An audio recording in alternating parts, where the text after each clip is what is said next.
Welcome back. This is lesson number 2 of the Technician License course. After this lesson, you will be 25% done. As a minimum, a ham station consists of a transmitter, receiver, antenna, and a power supply. There will likely be some accessories as well. When you transmit, you are sending out information. Whether you are transmitting voice, data, or otherwise, you are sending information in electronic form via radio waves. On the other end, the receiver extracts the information from the radio waves and gives the information to the user in a form that he or she can understand. If some of this sounds complex, don't be intimidated. To get your technician license, you are required to know just the basics. A ham radio station consists of at least 5 blocks: a transmitter, a receiver, an antenna, a transmit-receive TR switch, and a power supply. The TR switch switches the antenna connection back and forth between the transmitter and the receiver. A transceiver contains the transmitter, receiver, and TR switch all in one package. The receiver includes a tuning dial, a frequency display, volume control, and a way to select which mode you want to receive. The mode might include voice, Morse code, which is CW, radio teletype, etc. The transmitter includes a tuning dial, frequency display, a way to adjust the output power, and mode controls. You may have noticed that many of the controls are the same for both the transmitter and the receiver. A transceiver combines both the transmitter and the receiver into a single unit. Many of the electronic circuits are shared in the transceiver. Some transceivers use real knobs to control them. Other transceivers are computer controlled, and you use your mouse and keyboard to control them. Here is a picture of a transceiver that uses real knobs for control. Notice the on-off switch, the volume control, the frequency control, and the mode control knobs. Your antenna is the single most important item in your ham shack. It launches your transmitted signal, and it receives someone else's signal in reply. Many times a single antenna is used for both transmission and reception. It is connected to your station with a feed line. The TR switch inside the transceiver automatically switches the antenna connection between the transmitter and the receiver. You will need a source of power for your ham rig.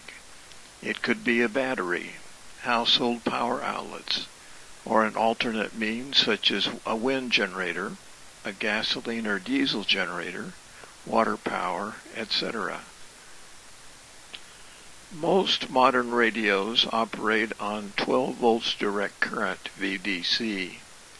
That way, they can also be operated in a car. The power supply converts household current to what the radio needs, such as 12 VDC. Station accessories include optional items such as microphones, speakers, headphones, amplifiers, antenna rotators for turning your antenna, etc. Here is a diagram showing some accessory equipment. Here is a picture of a rather well-organized ham station. When operating on some of the high frequencies, we use repeaters. Repeaters are generally located at high places such as water towers or on top of mountains so that the signal will go further. They receive your signal on one frequency and simultaneously retransmit it on another frequency at higher power. Because repeaters are transmitting and receiving at the same time on the same antenna, a special filter called the diplexer is required to prevent the transmitter from overpowering the receiver. Here is a diagram of a typical repeater. As you can see, there is a transmitter, a receiver, the duplexer, and an antenna, which is shared. The duplexer allows the single antenna to be shared by the transmitter and the receiver. What type of amateur station simultaneously retransmits the signal of another amateur station on a different channel or channels? The answer is C, a repeater station. What could be used in place of a regular speaker to help you copy signals in a noisy area? The answer is C, a set of headphones.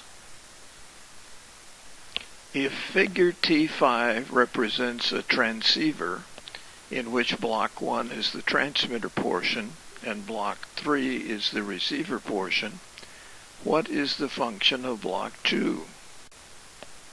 The answer is B, a transmit-receive switch. When we are talking about electricity, we are talking about the flow of electrons in a conductor.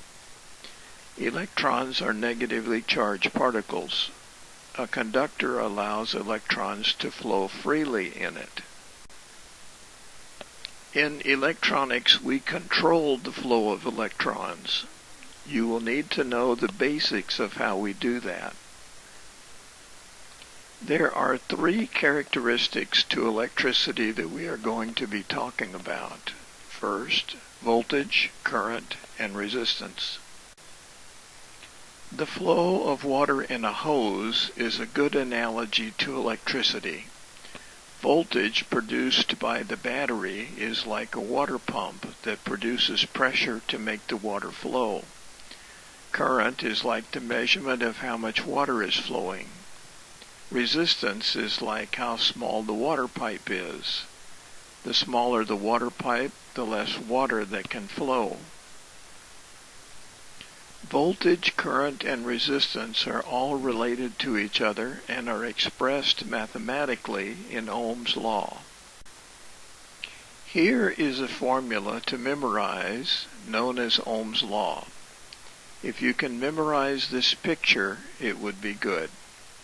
E is voltage in volts. I is current in amps. R is resistance in ohms. E equals I times R, or R equals E divided by I, or I equals E divided by R. Here is another formula that you need to memorize.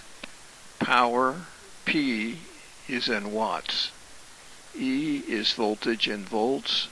I is current in amps. Power, P, is equal to E, voltage, times I, current.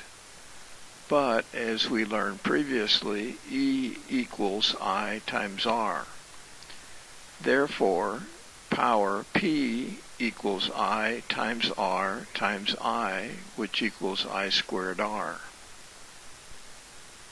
In order for electrons to move and do some work, it takes power. There are 2 basic kinds of current that can produce power. When current flows in only one direction, like in a battery, it is called direct current, DC. When current flows first in one direction and then in the opposite direction, like your household current, it is called alternating current, AC. In order for current to flow, there must be a path from one side of the source to the other. That path is called a circuit, just like the hose through which water can flow. When there is only one path for current to flow, that is called a series circuit. When there are alternate paths for current to flow, that is called a parallel circuit. When there is an unintentional current path that bypasses some of the circuit, that is generally called a short circuit. When the current cannot get through because of a gap that it can't jump, that is generally called an open circuit.